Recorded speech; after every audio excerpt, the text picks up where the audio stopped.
వైకా jewellers వెలలేని Vaibhogam తరుగులేని నమ్మకం. ఇప్పుడు మన కాకినాడలో డిసెంబర్ 5న ఘనంగా ప్రారంభం కాబోతోంది. నమస్కారం నవేంద్రనాథ్ ఠాకూర్ గారు. నమస్తే అండి శ్రీ గారు. సార్, ఈ మధ్య కాలంలో మనం చూసుకున్నట్లయితే ఎక్కువగా పెళ్ళైన వాళ్ళు కావచ్చు అండ్ ప్రేమలో ఉన్న వాళ్ళు కావచ్చు, ఈ ఇన్స్టాగ్రామ్ కావచ్చు, ఈ సోషల్ మీడియా ప్లాట్ఫామ్ ద్వారా రకరకాల యాప్స్ ద్వారా వాళ్ళ పార్ట్నర్స్ని చీట్ చేయడం చూస్తూ ఉన్నాం. చాటింగ్స్ చేసుకుంటూ రిలేషన్షిప్ మెయింటైన్ చేయడం ఇవన్నీ చూస్తున్నాం. వీటిని ఏ రకంగా మనం గుర్తుపట్టే అవకాశం ఉందంటారు సార్? షర్ట్ మీద లిప్స్టిక్ మార్క్స్, వేసుకున్న షర్ట్ యొక్క బొత్తాయిలకి ఆ అమ్మాయి యొక్క హెయిర్ తల వెంట్రుకలు కనబడడం కానీ, లేకపోతే మేల్స్కి అయితే మేల్ పెర్ఫ్యూమ్ కనిపించడం, అదే లేడీస్కి అయితే లేడీస్ పెర్ఫ్యూమ్ మేల్ కనిపించడం, అంటే ఆ స్మెల్ రావడం అన్నది. ఇట్లాంటి సందర్భాల్లో ఒకప్పుడు ఇవి చీటింగ్ చేస్తుంటే సింబాలిక్గా చెప్పారు. అయితే మోడర్న్ సొసైటీలో, ఈ ఆధునిక సమాజంలో ఈ మైక్రో చీటింగ్ అంటారు. అంటే సోషల్ మీడియాలో లైకులు కొట్టడం, కామెంట్స్ పెట్టడం, కంటిన్యూగా వాటిని ఫాలో అవ్వడం, ఇవన్నీ కూడా ఒక రకం చీటింగ్ ఎందుకు వస్తుంది? దీన్ని లీగల్ సైకో అనాలిసిస్లో చీటింగ్ అంటారు, దాన్ని మైక్రో చీటింగ్ అంటారు. దీని యాక్చువల్గా అంటే చీటింగ్ అంటే ఒకరినొకరు మోసం చేసుకోవడం, ఒకరిని విడిచిపెట్టి ఇంకొక పర్సన్తో కలిసి ఉండడం, వారితో కంప్లీట్గా హస్బెండ్ అంటే ఒక లవర్ ఈ లవర్ను వదిలి విడిచిపెట్టి ఒకేసారి నలుగురు లవర్స్ని మెయింటైన్ చేయడం. అదేవిధంగా మ్యారేజ్ చేసుకున్న వాళ్ళైతే తన భాగస్వామి, తన లైఫ్ పార్ట్నర్తో కాకుండా ఇతర ఇద్దరు ముగ్గురు వ్యక్తులతో కలిసి తను ట్రావెల్ చేయడం, కొన్ని అక్రమ సంబంధాలు, ఇట్లాంటివన్నీ యాక్చువల్గా చీటింగ్ అని చెప్తాం మనం. అట్లాకుండా మైక్రో లెవెల్ చీటింగ్స్, ఇప్పుడు నేను చెప్పినటువంటి సింబాలిక్స్ అన్నీ కూడా వాళ్ళు ఇన్స్టాను ఫాలో అవడం, వాళ్ళు సోషల్ మీడియాని ఫాలో అవడం, వాళ్ళు ఒక యూట్యూబర్ అయితే యూట్యూబర్ని ఫాలో అవడం, ఇట్లాంటి చేస్తూ వాళ్ళని లైక్లు కొట్టడం, ముఖ్యంగా కామెంట్స్ చేయడం, వాళ్ళని కంటిన్యూ ఫాలో అవడం, ఇవి మైక్రో చీటింగ్ ఎందుకు వస్తాయి. అయితే ఇప్పుడు ఈ వీడియో చూస్తున్న నేను వ్యూవర్స్ ఒక మాట అడుగుతాను. నేను కొన్ని పాయింట్స్ చెప్తాను, అంటే లీగల్ సైకో అనాలిసిస్ నేను చేస్తాను. దాంట్లో మేము పాల్గొన్నట్టు కొన్ని సర్వీస్ వీటి ద్వారా ఇప్పుడు రీసెంట్గా ఇది ఎక్కువగా మారుతుంది, ట్రెండ్లు ఎక్కువ అవుతుంది. అంటే ఈ సోషల్ మీడియా ప్రపంచం మన జీవితంలో మనం వేసుకున్న షర్ట్ లేకపోయినా బయటికి వెళ్ళగలమేమో కానీ ఫోన్ లేకుండా మన సోషల్ మీడియా కంటెంట్తో మన కనెక్టివిటీ లేకుండా మనం ఎటువంటి యాక్టివిటీ చేయలేనటువంటి ఇటువంటి సొసైటీలో నేను కొన్ని లీగల్ సైకో అనాలిసిస్లో ఏం చేశానంటే కొన్ని పాయింట్స్ని తీసుకున్నారు. ఈ పాయింట్స్ ప్రకారం తప్పనిసరిగా మీరెవరైనా మైక్రో లెవెల్ చీటింగ్ చేస్తున్నారా, లేకపోతే మీ లైఫ్ పార్ట్నర్ మిమ్మల్ని చీటింగ్ చేస్తున్నారా అన్నది తెలుసుకోవడానికి ఇంపార్టెంట్. నేను ఈ యొక్క వీడియోలో కొన్ని పాయింట్స్ చెప్తాను. ఆ ప్రతి పాయింట్స్ మీరు పరిశీలించి దీనికి సంబంధించి ఈ వీడియో చివర కామెంట్ చేయండి. దీంట్లో మీరు ఏమైనా చీటింగ్ చేశారా, లేకపోతే మీ లైఫ్ పార్ట్నర్ ఏమైనా చీటింగ్ చేస్తున్నట్టుగా మీరు గుర్తించారా అన్నది డెఫినెట్గా కామెంట్ చేయండి.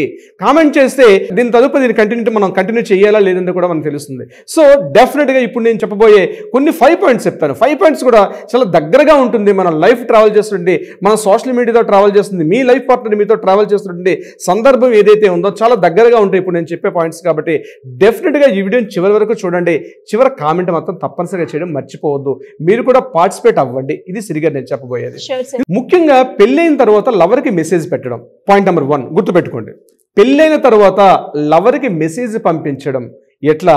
మీరు మ్యారేజ్ అయింది, అంతకుముందు ఎవరినో లవ్ చేసి ఉండొచ్చు, ఇప్పుడు మ్యారేజ్ అయింది, వేరే వ్యక్తితో మ్యారేజ్ అయింది, మీరు మీ మ్యారిటల్ స్టేటస్లో ఉన్నారు.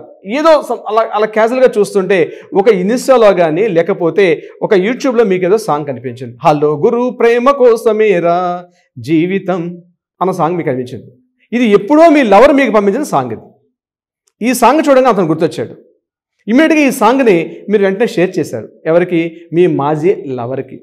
షేర్ చేసినప్పుడు ఆ మాజీ లవరు, ఈ మ్యారిటల్ స్టేటస్ కన్నా బిఫోర్ ఉన్న లవరు దాన్ని చూసి ఆయన ఒక కిస్ ఎమోజీ పంపించాడు. ఆ మెసేజ్ మీరు చూసి స్మైల్ చేశారు, మీరు ఒక స్మైలీ మెసేజ్ పంపించారు. మరి ఇది చీటింగా కాదా అని మీరు కామెంట్ చేయండి. ఇట్లాంటి సందర్భాలు ప్రతి వ్యక్తి జీవితంలో కూడా కనిపిస్తూ ఉంటే తరచుగా మనకి తారసపడుతుంటే ఇటువంటి సంఘటనలు. ఇది చీటింగ్ కిందకు వస్తుందా లేదా?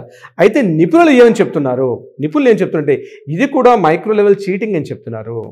మీరు మీ భాగస్వామితో మీరు ఉన్నప్పుడు కూడా మీరు మాజీ లవర్ తోటి మీరు ఇంకా ఇప్పటికి కూడా ఆయన యొక్క అనుభవాలు, ఆయనతో ఉన్నటువంటి మధురానుభూతులు అన్నీ కూడా మీకు ఇంకా గుర్తుకొస్తున్నాయి, అవి మిమ్మల్ని వెంటాడుతున్నాయి. ఈయన కేవలం మీతో పాటు ట్రావెల్ చేస్తున్నాడు కానీ మీ మధురానుభూతులు, మీ అనుభవాలు, మీరు ఇంతకుముందు తిరిగిన ప్రదేశాలు, మీరు కలిసినటువంటి కొన్ని సన్నివేశాలు, కొన్ని సంఘటనలు గుర్తుకొచ్చాయి.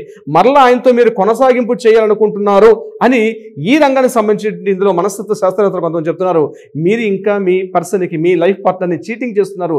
దీన్నే మైక్రో లెవెల్ చీటింగ్ అంటారు. సో ఇది ఎస్ఆర్ రాంగ్ అనేది మీరు లాస్ట్లో కామెంట్ చేయడం మాత్రం మర్చిపోవద్దు. నెంబర్ 2 పాయింట్, సోషల్ మీడియాలో ఇతరుల యొక్క పోస్టులను లైక్ చేయడం. ఇది ఎలా ఉంటుందో నేను చెప్తాను. ఉదాహరణకి మీ భార్యాభర్తలు రాత్రి అయిపోయింది, చక్కగా డిన్నర్ అయిపోయింది, డిన్నర్ అయిన తర్వాత మంచం మీద మీరు పడుకున్నారు. పడుకున్న సందర్భంలో మీ భర్త మీతో కాసేపు మాట్లాడారు, ఆయన కూడా పక్కకు తిరిగి తిరిగారు, పడుకున్నారు, ఆయన కూడా ఇంట్లో లైట్ ఆఫ్ చేశారు, కానీ మీకు నిద్ర పట్టడం లేదు. ఆ టైంలో మీ మొబైల్ ఓపెన్ చేశారు, ఇన్స్టా ఓపెన్ చేశారు. ఇన్స్టా ఓపెన్ చేస్తే అలా ఇన్స్టా చూస్తుండగానే అందులో ఏదో ఒక వ్యక్తి యొక్క ఫొటోస్, ఆయన యొక్క హాబీస్ మీకు ఏదో నచ్చాయి. ఆయన చూడంగానే మీకు ఏదో దగ్గర వ్యక్తితో మాట్లాడినట్టుగా అనిపించింది. ఇమీడియట్గా ఆయన లైక్ చేశారు, ఏదో కామెంట్ పెట్టారు. మీ భర్త పక్క అటువైపు తిరిగి పడుకున్నారు, కానీ మీరు మాత్రం కామెంట్ చేశారు, మీరు కంటిన్యూగా దాన్ని లైక్ చేసుకుంటూ వెళ్తున్నారు. అయిపోయింది, అక్కడతో అయిపోలేదు. ఆ బెడ్ నైట్ తోటి మరలా మార్నింగ్ లేచారు, మీరు ఆఫీస్కి వెళ్ళారు. ఆఫీస్ నుంచి వస్తుంటే మీకు ఎందుకు ఆయన నిన్నటి పోస్ట్ గుర్తొచ్చింది, ఆయన మరలా ఆ పోస్టులను చూశారు, ప్రీవియస్ పోస్టులను కూడా ఓపెన్ చేశారు, వాటిని మరలా లైక్ చేస్తున్నారు, కామెంట్ చెప్తున్నారు, మీరు కామెంట్ చేస్తున్నారు, ఏదో మంచి కామెంట్ చేస్తున్నారు, ఏదో ఒక ఎమోజీస్ పెట్టారు. ఇటువంటి ఏవో జరుగుతున్నాయి, తరచుగా జరుగుతున్నాయి. ఇటువంటి సందర్భాల్లో మీరు కూడా మైక్రో లెవెల్ చీటింగ్ చేస్తున్నారంటే అవును అని అంటారు మనస్తత్వ శాస్త్రవేత్తలు. మీరు చీటింగ్ చేయట్లేదు, కానీ మీ యొక్క అనుభవం వేరే విధంగా ఉంది, మీ ఆలోచన వేరే విధంగా ఉంది అని చెప్తూ మైక్రో లెవెల్లో చీటింగ్ చేస్తున్నారు అని చెప్తారు మనస్తత్వ శాస్త్రవేత్తలు. దీనికి కూడా ఈ వీడియో చివరిలో మీకు ఇటువంటి అనుభవాలు ఉన్నాయా లేదని కూడా కామెంట్ చేయడం మాత్రం మర్చిపోవద్దు. నెంబర్ 3 పాయింట్, ఆరాధనాపూర్వకమైనటువంటి స్నేహం. ఎగ్జాక్ట్లీ, మంచి వర్డ్, ఆరాధనాపూర్వకమైనటువంటి స్నేహం అంటే ఏమిటి? మీరు మీ 10th క్లాస్ గ్రూప్, మ్యారేజ్ అయిపోయింది, మీ భార్యతోటో భర్తతోటో ఒకరొకరుగా ఉన్నారు. ఇక్కడ ఇది ఓన్లీ లేడీస్కే కాదు, ఓన్లీ జెంట్స్కే కాదు, నేను ఇద్దరికి చెప్తున్నాను, ఒకరికొకరు. ఏదో మీ 10th క్లాస్ అలుమినీ గ్రూప్ ఉంటుంది, ఏదో గ్రూప్ తోటి అందరు కలిసి ఒక షేర్ చేసుకోవడానికి కార్తీక మాసం వచ్చింది, ఇలాంటి వింటర్ సీజన్, అందరు కలిసి కార్తీక మాసం వనభోజనాలకు వెళ్తారు మీ ఫ్రెండ్స్ అందరూ కూడా కలిసి. లేకపోతే మరొక టూర్ ట్రిప్ ప్లాన్ చేసుకున్నారు మీ ఫ్రెండ్స్, లేడీస్ గ్రూపే కావచ్చు, జెంట్స్ లేడీస్ అందరూ కలిసి గ్రూప్గా మీరు వెళ్ళారు. వెళ్ళే సందర్భాల్లో అక్కడెప్పుడో మీ కాలేజ్ క్లాస్మేట్ ఎప్పుడో మీకు పరిచయాడు, మీ 10th క్లాస్ ఫ్రెండ్ కావచ్చు, మీ ఇంటర్మీడియట్ ఫ్రెండ్ కావచ్చు, మీ డిగ్రీ క్లాస్మేట్ కావచ్చు, లేకపోతే సంథింగ్ XYZ ఎవరో మీకు అక్కడ ట్యూషన్లో ఫ్రెండ్ కావచ్చు.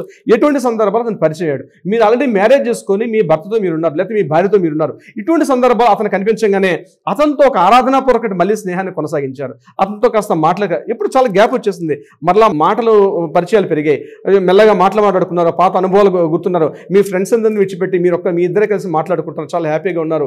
మరలా ఆ టూర్ ప్రోగ్రామ్ అయిపోయింది, మరలా మీరు బ్యాక్ ఇంటికి వచ్చేసారు. ఇంటికి వచ్చేసిన తర్వాత మరలా మీకు ఫేస్బుక్ పరిచయాలు పెరిగాయి. ఆ ఫేస్బుక్కే అతని యొక్క ఫేస్బుక్లో పాత పోస్టులను చూశారు, లైక్స్ కొడుతున్నారు, లైక్స్ కొట్టారు. అతని యొక్క సోషల్ మీడియా కూడా ఓపెన్ చేశారు, అందులో కూడా ఆయనకు సంబంధించిన మంచి మంచి ఇమేజెస్, ఫొటోస్, ఆయన తాలూకు హాబీస్ మీకు ఒకరికొకరుగా నచ్చింది, మీరు లైక్ కొట్టుకుంటూ మాట్లాడుకుంటూ మంచి కామెంట్స్ చేసుకుంటూ ఒక పరిచయం, స్నేహంగా ఆ స్నేహం, ఆ పరిచయం, ఆ పాత అనుభవాలు గ్యాప్ వచ్చేసిన తర్వాత కూడా మీ వైఫ్తో మీరున్నారు, మీ హస్బెండ్తో మీరున్నారు, అయినప్పుడు కూడా మీరు ఈ పరిచయాన్ని తీసుకెళ్లారు, మధ్యలో కాంటాక్ట్ నెంబర్ ఎక్స్చేంజ్ చేస్తున్నారు, ఫోన్ నెంబర్లో గంటల తరబడి మాట్లాడుకుంటున్నారు. ఇటువంటి ఆరాధనాపూర్వకమైనటువంటి స్నేహాలు కూడా మైక్రో లెవెల్ చీటింగ్ కిందకు వస్తాయి. సో ఇటువంటి కరెక్టా రాంగా అన్నది నిపుణులు ఏమని చెప్తారంటే డెఫినెట్గా ఇటువంటి పరిచయాలు కూడా ప్రమాదకరమే. ఇది ఏ సందర్భంలో అయినా అది గాడి తప్పి గడప దాటి ఎక్కడికో దారితీసే అవకాశం ఉంటుందంటారు మానసిక శాస్త్రవేత్త నిపుణులు. Is it right or wrong అనేది ఎవరి అనుభవాల దృష్ట్యా వారికి ఉంటుంది. ఇప్పటివరకు మనం 3 పాయింట్స్ మాట్లాడుకున్నాం శ్రీ గారు. ఇంపార్టెంట్ 4th పాయింట్ మీకు నేను చెప్తాను. ముఖ్యంగా కొద్దిగా ఇబ్బందికరమైనటువంటి కొంత అడల్టరీగా ఉన్నప్పుడు కూడా నేను వాస్తవం చెప్తున్నాను. శృంగార సమయంలో మీరు వేరే వ్యక్తిని ఊహించుకోవడం అంటే, ఫర్ ఎగ్జాంపుల్ ఒక భార్య భర్తకు కానీ, భర్త భార్యకు కానీ ఒక మిడ్ నైట్లో ఒక శృంగారమైన సమయంలో తను టచ్ చేసేటప్పుడు మీ ఆఫీస్లో బాస్ కావచ్చు, లేకపోతే మీ చిన్నప్పటి ఫ్రెండ్ కావచ్చు, లేకపోతే సమ్ ఏదో కలీగ్ కావచ్చు, అతని యొక్క ఇన్స్టాగ్రామ్లో ఉన్నటువంటి ఇమేజెస్ చూసి, లేకపోతే అతని ఫేస్బుక్లో ఇమేజెస్ చూస్తూ, అతని వీడియోస్ చూస్తూ మీ భర్త చేయి వేస్తున్నా, లేకపోతే మీ భార్య చేయి వేస్తున్నా, మీ అనుభవాలు అతను తగ్గట్టుగా ఊహించుకుంటూ అతనితో పాటు మీరు శృంగారంలో పార్టిసిపేట్ చేయడం కూడా దారుణం. ఎగ్జాక్ట్లీ, ఇది కొంత అందుకే నేను ఫస్ట్ స్టార్ట్లో చెప్పాను, కొద్దిగా ఇబ్బందిగా ఉంటుంది ఇటువంటి వీడియోస్ చేయడంలో.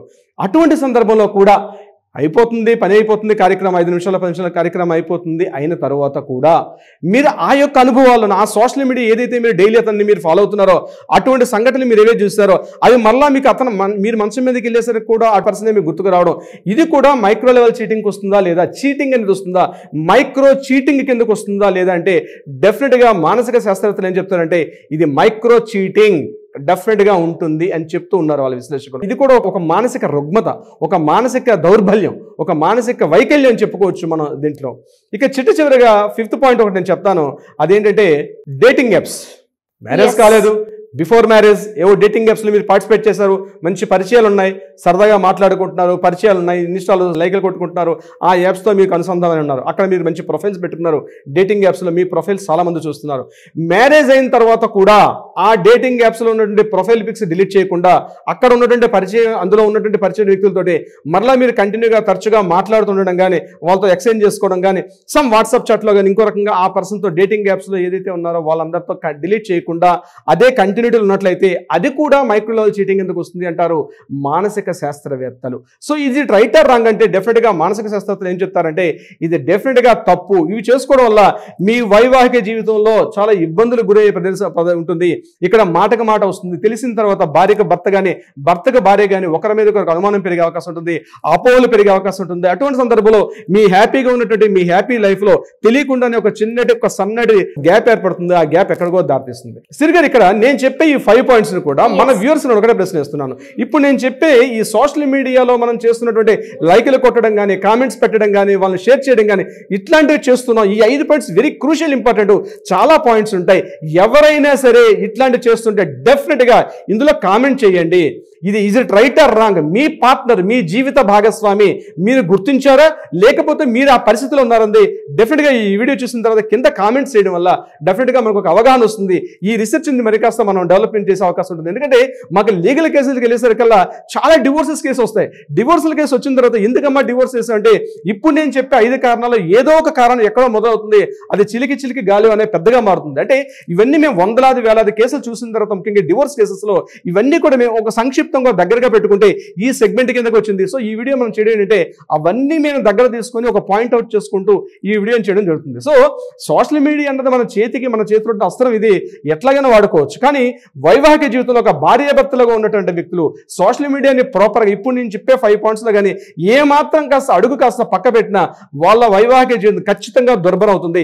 ఇది భార్యకి భర్త కానీ, భర్తకు భార్య కానీ ఈ యొక్క చిన్న మైక్రో లెవెల్ చీటింగ్ అనేది ఏదైతే స్టార్ట్ అవుతుందో మీరు ఇక్కడ సొంతం చెప్తున్నాను, మీ భార్య అంటే మీ పార్ట్నర్ ఇందులో ఒక రాంగ్ స్టెప్ వేస్తున్నా, లేదా మీరు ఒకవేళ పొరపాటున ఎడిక్ట్ అయ్యి మీరే రకంగా ఉన్నా సరే ఇమ్మీడియట్ గా దాన్ని పులి స్టాప్ పెట్టుకోవాల్సిన ఆవశ్యకత అయితే ఉంది. లేదంటే మేము పెట్టుకోలేకపోతున్నామంటే డెఫినెట్ గా మనం ఏర్పాటు చేసే కౌన్సిలింగ్ వస్తే ఈ యొక్క చిన్న ఈ మానసిక రుగ్మతని, ఎందుకంటే నేను మీకు స్టార్టింగ్ చెప్పాను legal psycho analysis is a part. ఈ యొక్క మానసిక రుగ్మతని మనం తొందరగా అలవాటును దూరం చేసుకునే అవకాశం అయితే ఉంటుంది. ఇది మనం దూరం చేసుకోకపోతే మన జీవితాలు దుర్భరం అయిపోయి మరలా విడాకుల దాకా వెళ్ళే అవకాశం ఉంటుంది. సిరి గారు డెఫినెట్ గా సార్, మీరు చెప్పిన ఏవైతే 5 పాయింట్స్ ఉన్నాయో నాకు తెలిసి ఒకానొక సందర్భంలో ప్రతి ఒక్కరు కూడా అంటే మనకు తెలియకుండానే మనం చేస్తూ ఉంటాం. ఈ 5 పాయింట్స్ ఇప్పుడున్న ప్రజెంట్ సిచ్యువేషన్లో చాలా వరకు ఎక్కువగా చాలా మంది ఎక్స్పీరియన్స్ అయిన వాళ్ళే ఉంటారు నాకు తెలిసి. అండ్ అవి మనకు తెలియదు ఇది చీటింగా అని, కానీ మనకి ఇష్టంతో కావచ్చు, ప్రేమతో కావచ్చు మనం చేస్తూ ఉంటాం.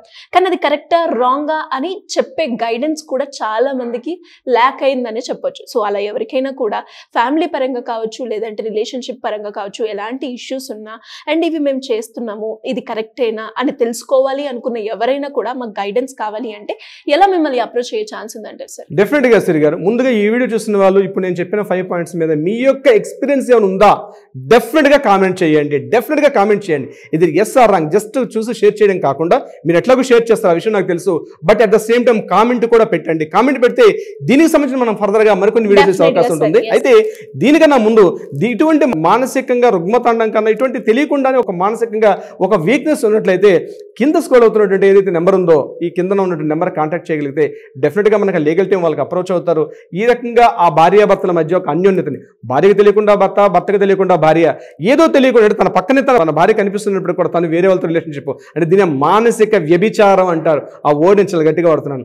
లేదా భర్తకు భార్య కావచ్చు, భార్య భర్తకు కావచ్చు, ఇటువంటి సంఘటనలు ఉంటే ఇలాంటి సందర్భాలు ఎక్కువగా జరుగుతున్నాయి కాబట్టి కింద స్క్రోల్ అవుతున్న నెంబర్ కనుక కాంటాక్ట్ చేయగలిగితే లీగల్ టీం వాళ్ళకి అప్రోచ్ అవుతారు.